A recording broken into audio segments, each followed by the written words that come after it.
अस्सलाम वालेकुम। अबरार रशीद आपकी खिदमत में हाजिर है। और जिन लोगों ने अभी तक मेरे चैनल को सब्सक्राइब नहीं किया उनसे मेरी रिक्वेस्ट है वो इसे सब्सक्राइब कर लें और जो घंटी का बटन है उसको ज़रूर प्रेस करें। जिस तरह कि आप सबको मालूम है कि सऊदी अरब समेत दीगर खलीजी ममालिक में इतवार के रोज़ ईद है और अब खबर ये आई है कि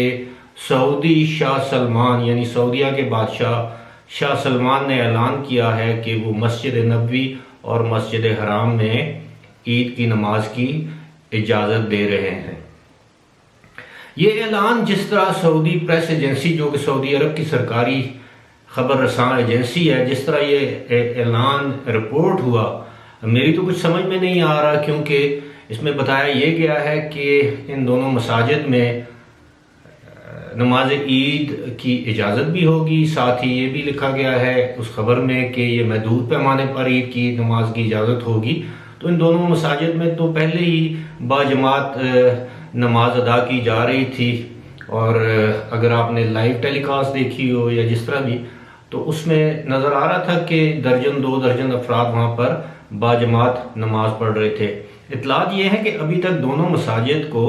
अवाम के लिए या जो मुक्तदीन हैं या जो मुक्तदी हैं उनके लिए नहीं खोला गया। यानी जो नमाजी हैं, जो शख्स वहाँ पर जाकर नमाज पढ़ना चाहे उसको इसकी इजाज़त नहीं है, उस पर अभी भी पाबंदी है। हम सब जानते हैं कि ये कोरोना वायरस से काफ़ी पहले दोनों मसाजिद को बंद कर दिया गया था और इसके पीछे कुछ भी मुहर्रकात हैं। लेकिन जिस तरह मैं हमेशा आपको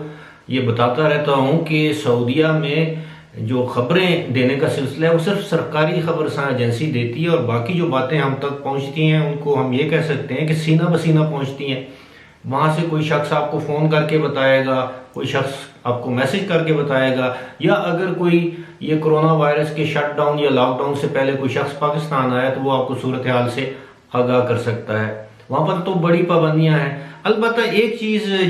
जिसका मैं जिक्र करना चाहूँगा कि इस वक्त सऊदी अरब में जो कारोबारी तबका है वो शदीद माली मुश्किलात का शिकार है, और उसने शदीद तहफ़्फ़ुज़ात का इजहार किया है। जो सऊदी हुकूमत ने वैल्यू एडेड टैक्स यानी वैट को 15% बढ़ाने का जो ऐलान किया है और जिसका इतलाक 1 जुलाई से होगा, उसके बाद कारोबारी तबके की चीखें निकल गई हैं। इसमें मैं आपको ये बताता चलूँ कि वैसे तो मैं कोई मुआशी माहिर नहीं,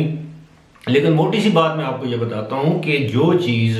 अब कुछ कंपनीज ऐसी हैं जिनके दफातर या जिनके कारोबार सऊदी अरब में भी हैं और वही कारोबार उनके मुत्तहिदा अरब अमारात में भी हैं या दीगर खलीजी ममालिक में भी हैं। अब उसी कारोबारी कंपनी का अगर कोई सामान या कोई भी चीज़, खाने पीने की कोई भी चीज़ अगर वो फ़रोख्त होती है सऊदी अरब में 115 रियाल की दस्तयाब है, तो वही चीज़ जो है वो किसी करीबी पड़ोसी मुल्क में 100 रियाल की दस्तयाब होगी। मैंने पहले भी सोने की मिसाल दी थी। मिसाल के तौर पर अगर 115 रियाल का सोना जो भी उसका वज़न है, अगर वो आपको मिलता है तो वही सोना आपको 105 रियाल में आपको दस्तयाब होगा यूएई में। तो इससे जो वहाँ पर जो कारोबारी तबका है उसके शदीद तहफ़्फ़ुज़ात हैं इस हवाले से, और आइंदा जो आने वाले दिन हैं, जिस तरह की मुआशी बदहाली का शिकार सऊदी अरब है इस वक्त, और जिस तरह के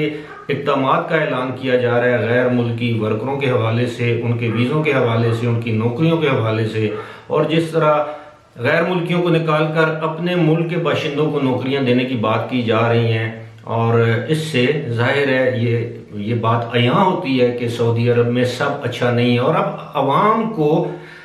एक किस्म का गुमराह किया जा रहा है, पूरी दुनिया के मुसलमानों को, ये कहकर कि सऊदी अरब ने दोनों मसाजिद में नमाजों की इजाज़त दे दी है, जबकि दर हकीकत ऐसा बिल्कुल भी नहीं है। और आपने देखा होगा कि जब से इन मसाजिद में इबादत पर पाबंदी आयद की गई है उस वक्त से वहाँ पर जो लाइव नशरियात हैं उसमें भी बाज़ मुताफ खाना काबा या मस्जिद नबवी के वो हिस्से नहीं दिखाए जाते जहाँ पर इबादत ना होने के बराबर है या जहाँ पर इज्तिमाई इबादत नहीं हो रही। वही हिस्से दिखाए जाते हैं जहाँ पर बाहर में दालान में या किसी और जगह पर अगर समाजी फासला रख कर लोग नमाज अदा कर रहे हैं तो वो इलाके दिखाए जाते हैं या वो जगहें दिखाई जाती हैं। इसी के साथ साथ मस्जिदों में अजान की तो इजाज़त है, तकबीर जो ईद की होती है उसकी भी इजाज़त है, वो तो तमाम ममालिक में है, खलीजी दीगर रियासतों में भी इसकी आज़ादी है। लेकिन ये समझ नहीं आ रहा कि सऊदी अरब की हुकूमत के इस फैसले के पीछे, अगर आपने इजाज़त नहीं दी तो आप खुलकर ऐलान करेंगे नहीं जी, कोरोना वायरस या खदशात या जो भी आपके तहफ़्फ़ुज़ात हैं उनके पेश नज़र इस साल इजाज़त नहीं दी जा सकती ईद की नमाज की, जिस तरह आपने पहले ऐलानात किए थे। लेकिन अब ये मुबहम बयानात दे के और उसकी तशहीर करके